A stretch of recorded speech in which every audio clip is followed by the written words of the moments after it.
Hey everybody, my name is Yomi. I work at a company called Equilibrium. We're an R&D lab. And with me on the stage, I'm going to have Togrul from Scroll. Please welcome him in. My shoes, I like the Crocs. And then also Phil from Lastic. Also, we talked about this panel with both of them actually before starting, and even though like we titled this approaches to scaling, we kind of all had this idea of like, okay, Togrul working at Scroll, a ZK rollup around the Ethereum thesis, Phil working at Elastic, this new around this Polkadot's core jam, core time thesis. We wouldn't want to go into these kind of like very religious or very compartmentalized thoughts, more like how do we approach this problem of scaling in blockchains nowadays? But before we go into that, I'd like to, I don't want to speak for you guys, so maybe also a quick short bio from each of you. Yeah, of course. Hello, everyone. My name is Togrul. I sometimes pretend to do research at Scroll, but I mostly just shitpost on Twitter. Yeah, I sometimes contribute to GitHub. Yeah, hi, my name's Phil. I'm co-founder of Elastic. Also, just shit posting on Twitter, but I have experience come from mostly the Polkadot community, but definitely have been active in the Ethereum Bitcoin communities early on. So I want to actually open this up a bit with a bit of both of you having a bit of a space to talk about how you see the approach to scaling. And then after that, I'd have more like a discussion style questions to go on. So if I frame this now, we've had many, many years of blockchains. We've seen Ethereum to be one of the most used chains out there. We see gas prices come up a lot, meaning a lot of different kind of usage, or at least the thesis is being pushed outside of blockchains because of that, or not being enabled right now. And because of this, multiple people in the industry have been looking at scaling solutions on, hey, some applications that we think blockchains could be used for, we need way lower transaction costs. And we also need we still need to have the core tenets of blockchains, but which ones can we kind of open up a bit or loosen up and still be able to kind of scale to the millions or tens of millions or over 1 billion users at some point. So maybe I could start with Togrul. And how do you see how do we get there, I guess? Short answer, I don't know. But first of all, I just checked the prices on Ethereum today. It's actually quite cheap. Shockingly, I know we're spending all this time building infrastructure, but you could actually use Ethereum now. But yeah, but jokes aside, Ethereum was built on almost, I would say the core philosophy of Ethereum is that the protocol has to be accessible in a sense that you should be able to verify it cheaply.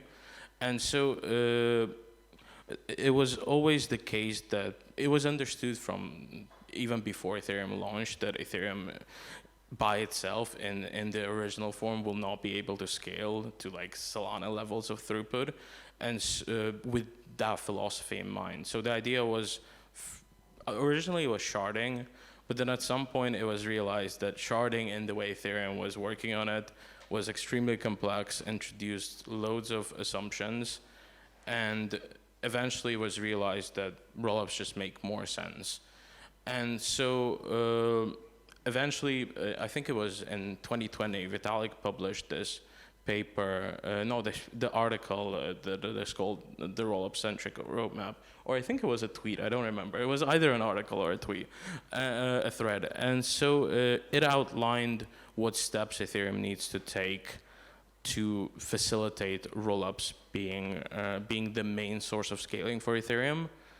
And before people were researching different approaches. So, for example, before rollups ever became a thing, people were doing plasma and state channels, but both of them weren't really great approaches for various different reasons.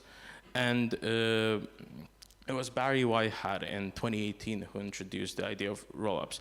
Actually, a little known fact, it was actually first described by Vitalik in 2014, before Ethereum was ever launched, but nobody actually followed. He basically described a very rudimentary payment rollup with fraud proofs, but nobody actually built it at the time, and so people focused on Plasma and state channels more. And eventually rollups became a thing in late 2018, early 19, and then Optimism switched from building Plasma to building optimistic rollups. Starkware started building the ZK rollup, etc., and things went from there. Right now, we're in a bit of a transitionary phase where rollups are still not trust minimized. We still are backed by multisigs, and so you could argue that actually the security assumptions became worse than what they would have been if we would have used sharding. But I just gave a talk at DAppCon the other day about how we can design rollups in a way where you can remove multisigs without losing out on the security and upgradability, because, like, for example, for us at Scroll, we're EVM equivalent, so we kind of have to have upgradability. And so, yes, so the steps are being taken, and eventually this design will allow Ethereum to still retain the core philosophy of being verifiable on cheap and accessible hardware, while scaling in a trust minimized way to potentially millions of or tens of hundreds of millions of users. And I'd love to introduce the idea for Jack, but others will go. Okay, yeah. So that's thanks Togrul for outlining the roll-up centric approach, and like as we're talking about scaling, if you know. I've worked a lot in the Polkadot ecosystem, and the approach for that is much more.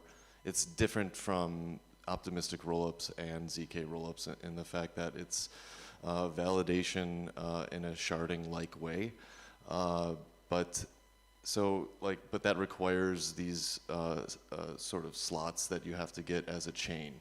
It's as if you had blobs on Ethereum that could also do execution, and you can actually subscribe as a chain to those blobs and get future guarantees that you're going to have this in perpetuity.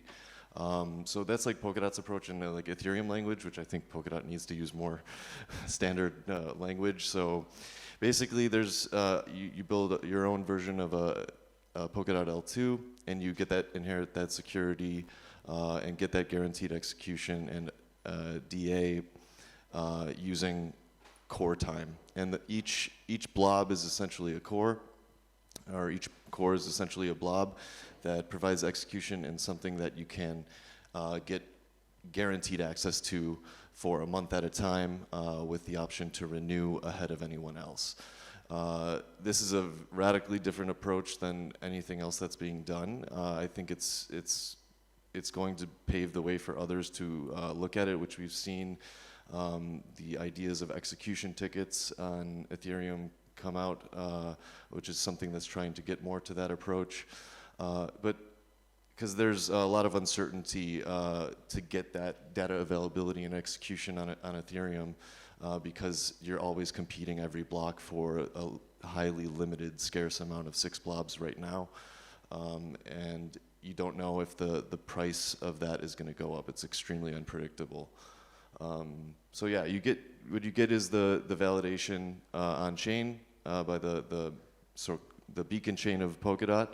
And you have to have that. It's not like rollups, it's like optional right now, and there's kind of like this trust me bro security model, which isn't even scaling in my opinion then, if you're not actually getting validation from the main chain. Do you see this then kind of becoming this kind of dichotomy of an endgame where you have this super or secure, economically secured block space that's like able to be rented, while on the other side you have this like validity proven, and I guess like some data availability, some like block space that is more like proven or secured by math.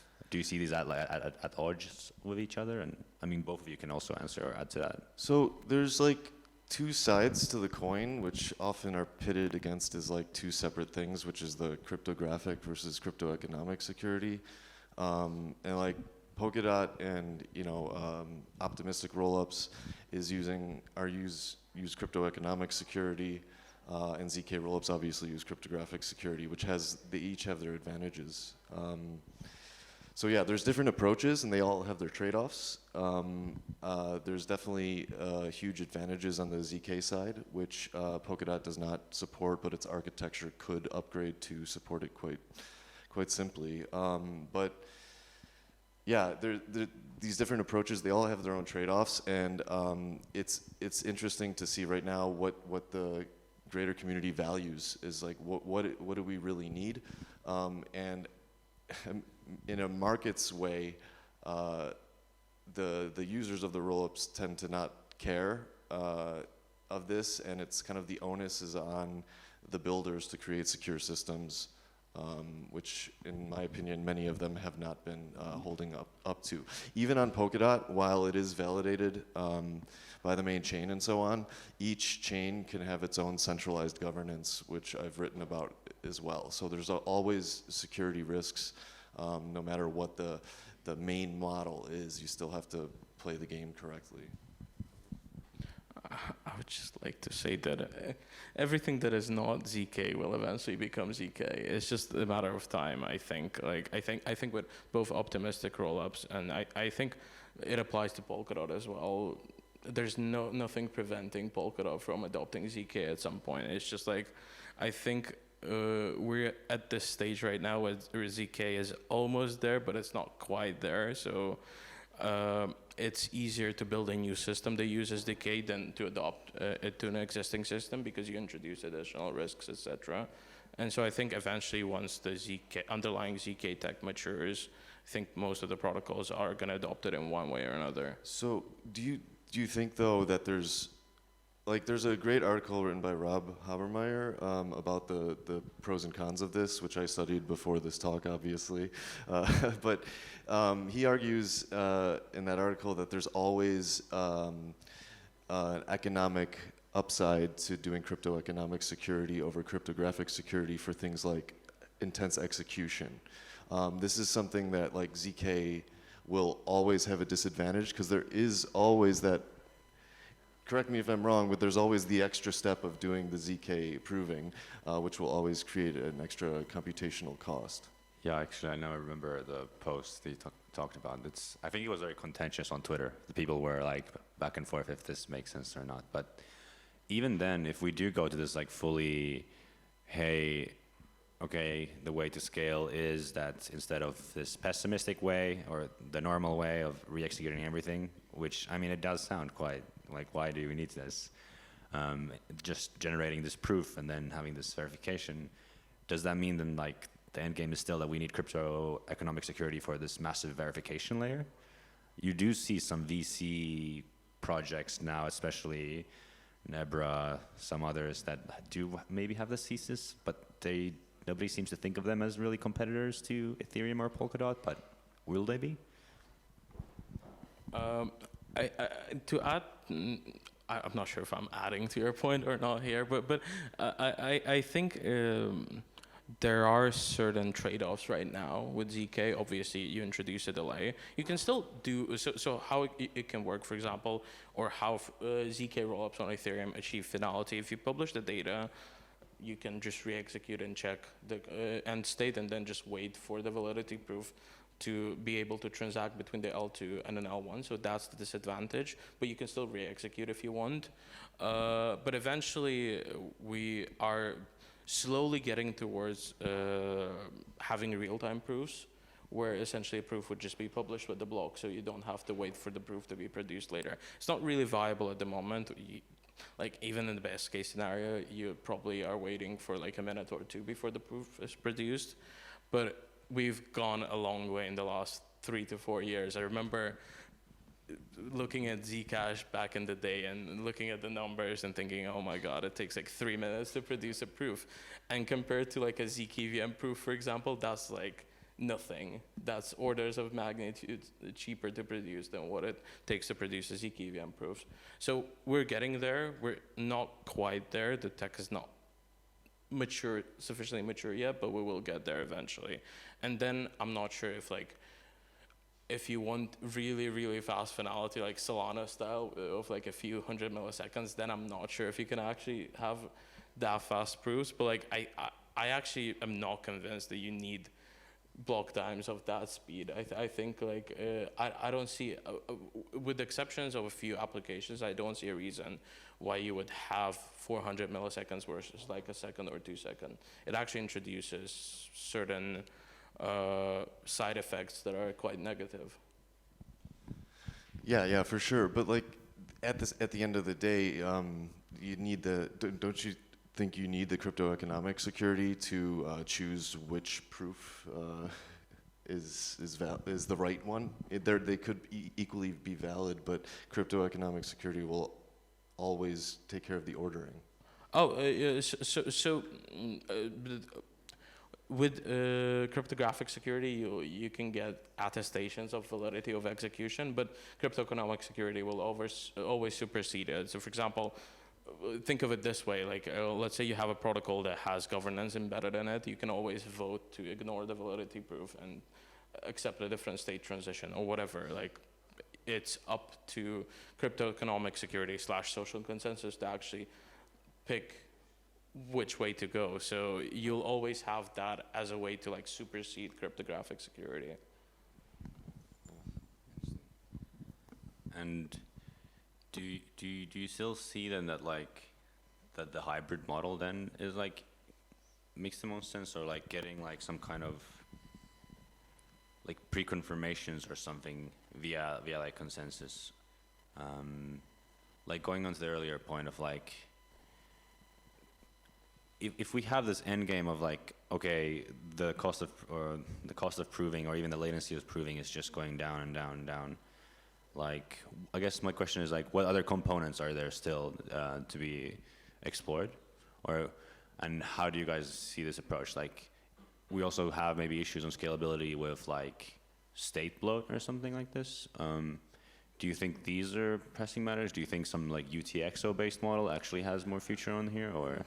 Maybe not UTXO, but I think, the cost, you're saying the cost is always going down, and with other things like state bloat, like, or increased cost of validation, like on Solana, similar to the research and money that's being poured into ZK, if you shovel enough VC money and token money into this, it's going to further decrease the costs, as long as that's sustainable. I don't know how long that can be and how close we're going to get.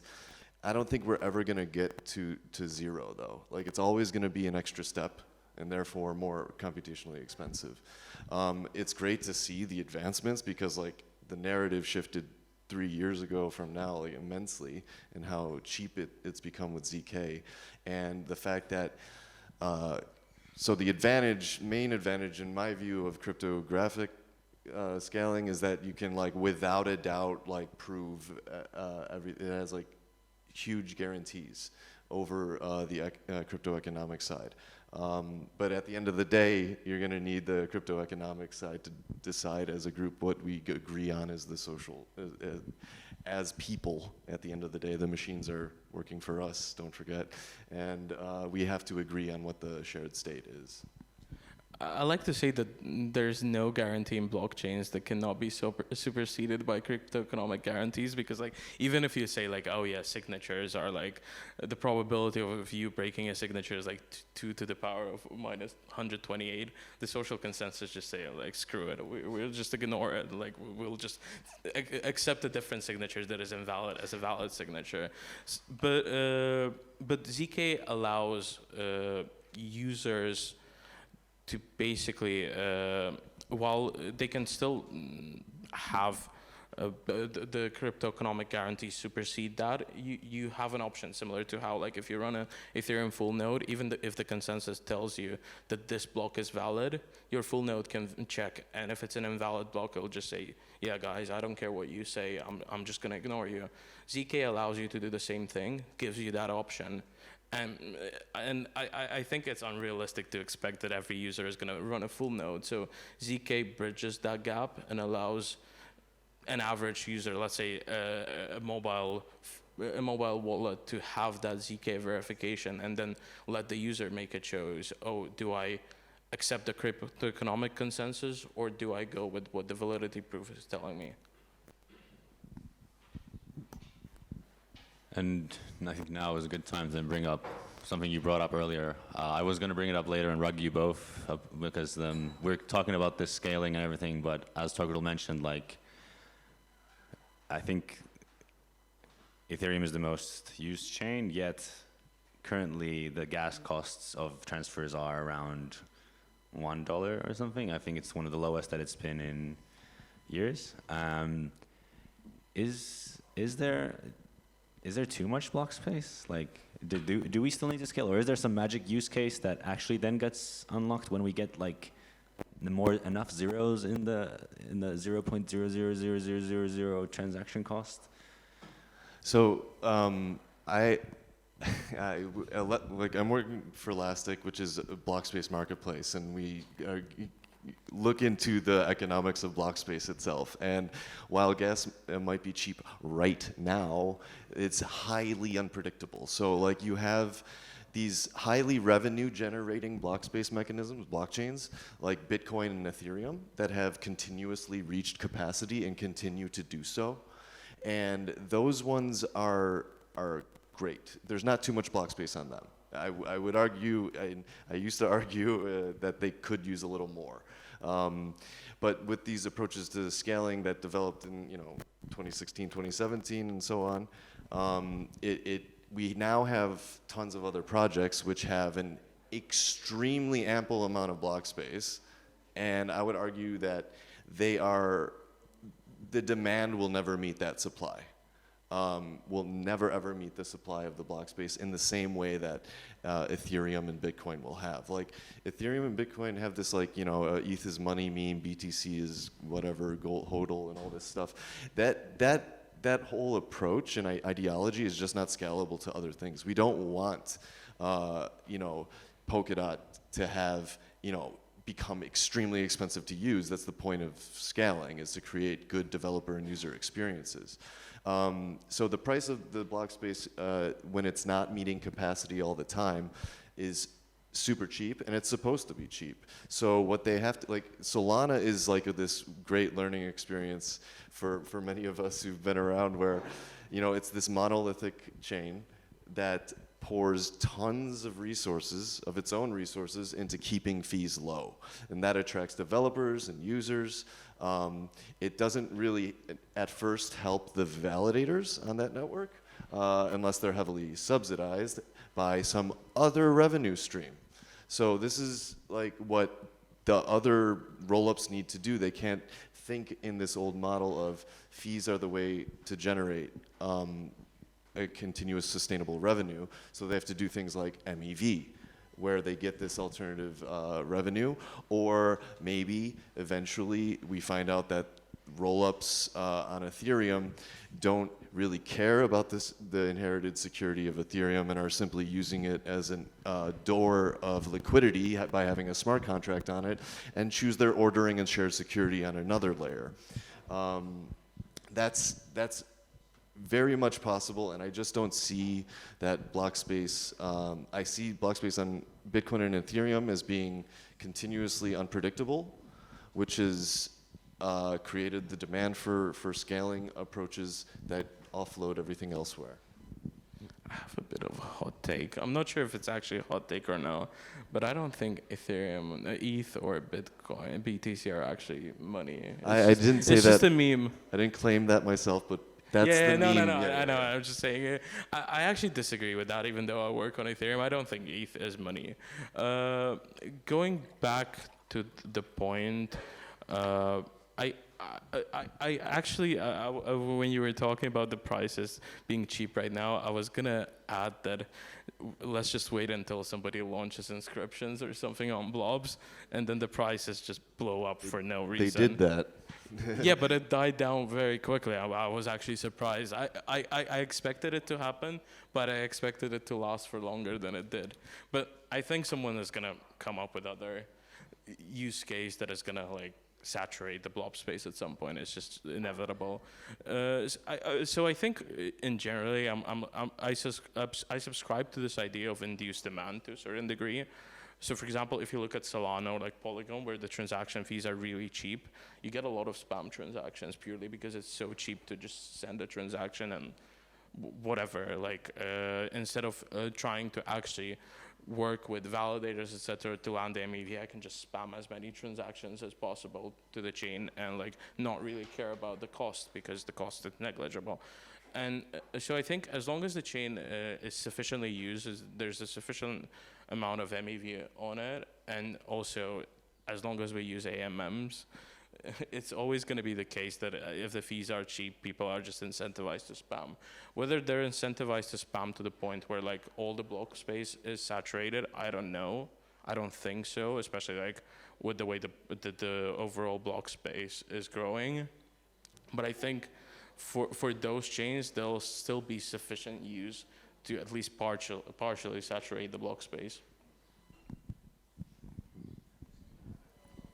Yeah, I wanted to say something about spam. I think like that's one of the cool things about these extra block space providers is that, like Solana, again, great learning experience for some ex-purists here. And you know, the spam sounds bad, but it's also at the same time allowed for like incredibly good user experiences by having this insane throughput that. Yeah, you need 256 gigs of RAM to run a node as a minimum requirement, which is insane and so different from the culture of Bitcoin keeping block sizes at 1 megabyte.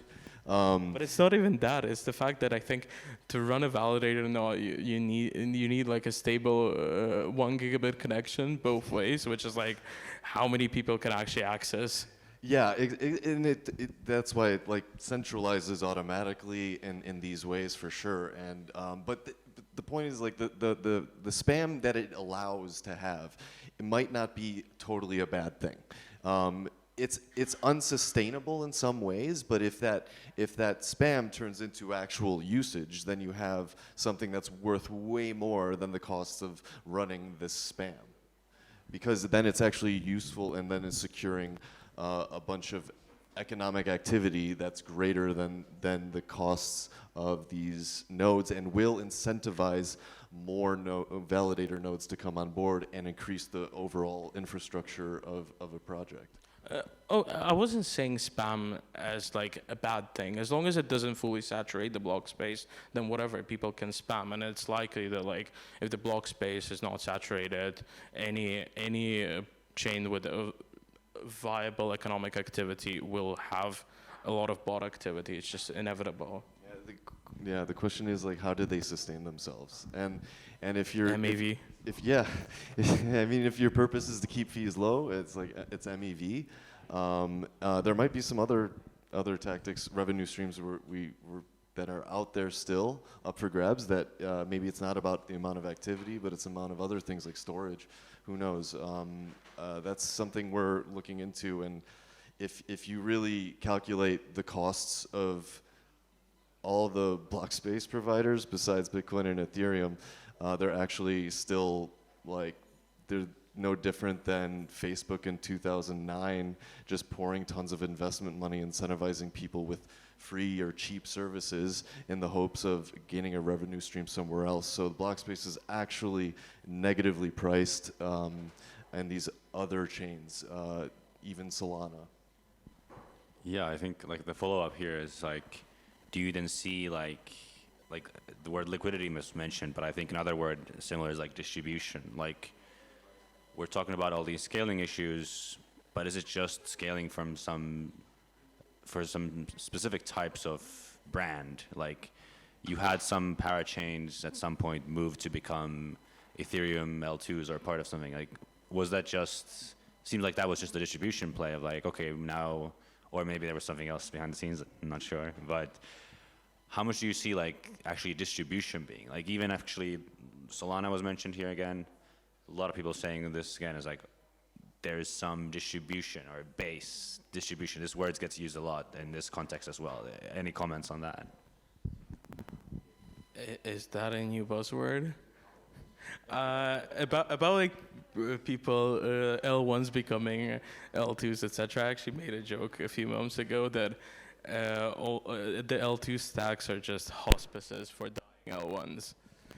Because it's just like, oh, how do we, nobody's using us, how do we gain some traction? Oh yeah, let's become an L2. That's just like, and you're still gonna die in a year, but it's like, oh yeah, we're gonna extend the life somewhat. I'm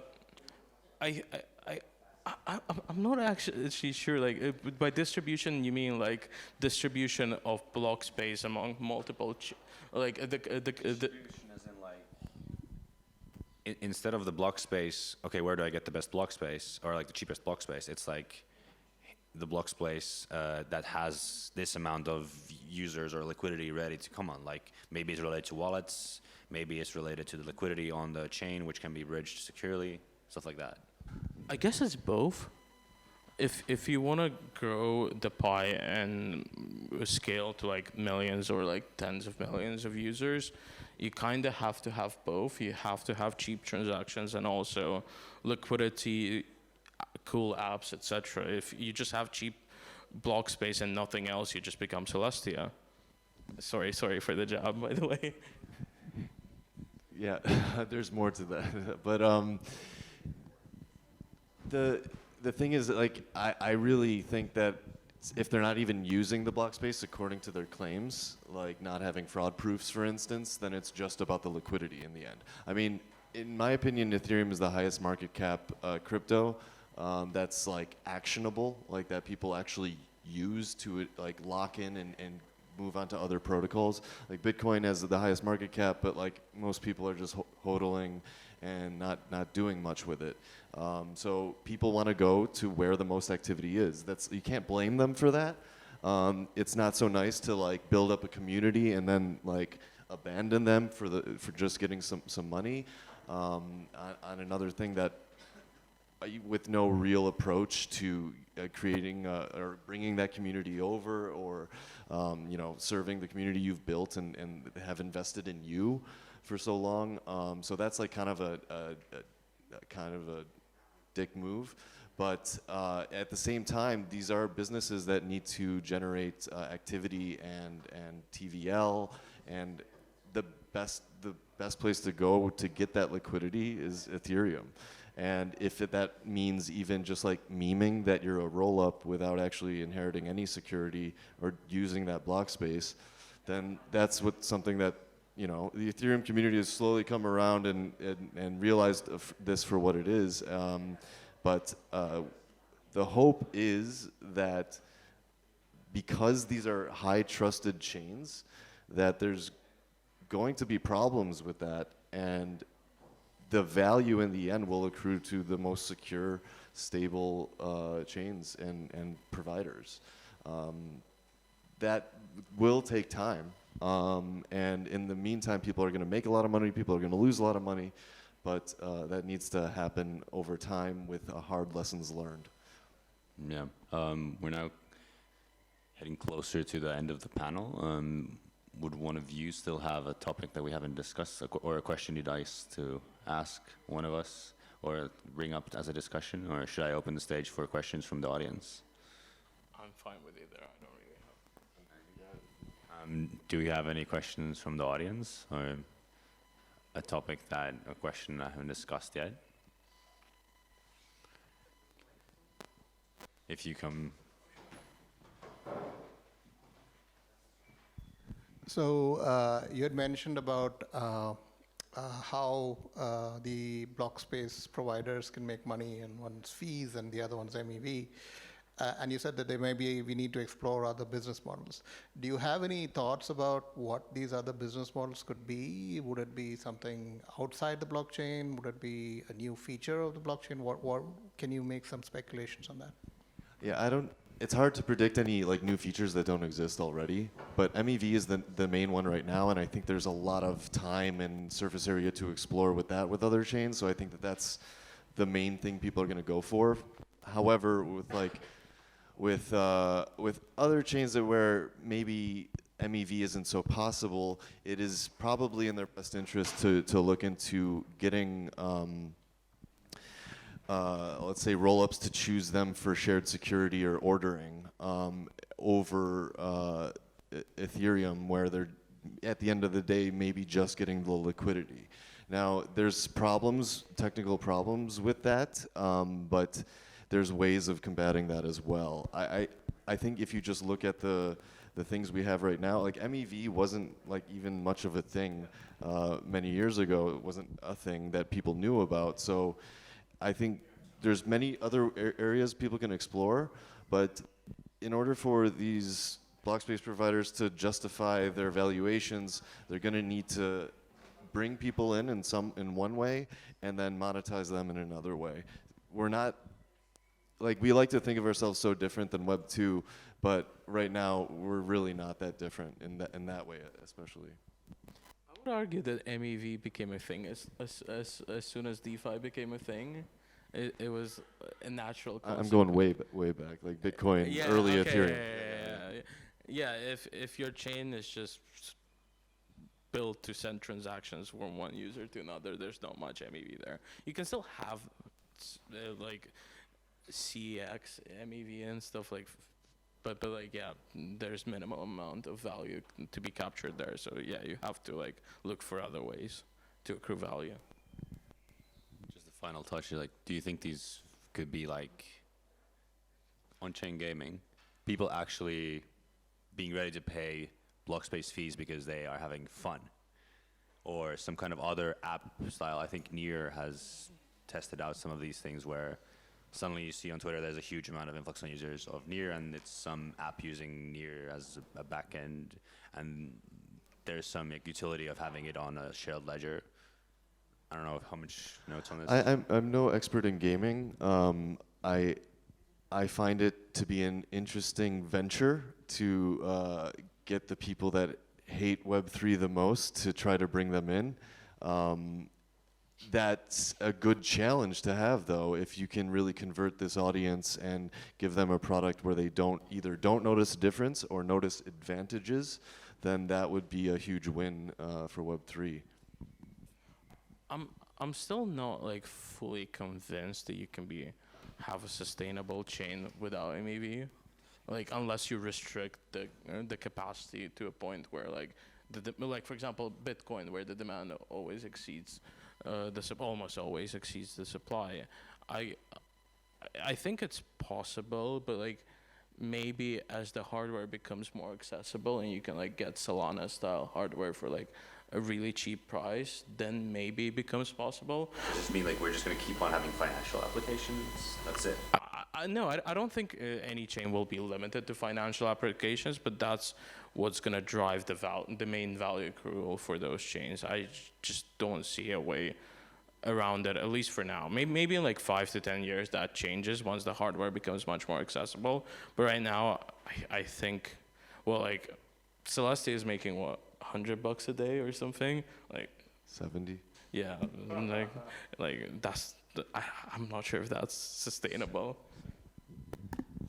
Okay, thank you for the answers. I think we're out of time now. I'd like to thank the panelists here. Yes, please give a round of applause to the panelists.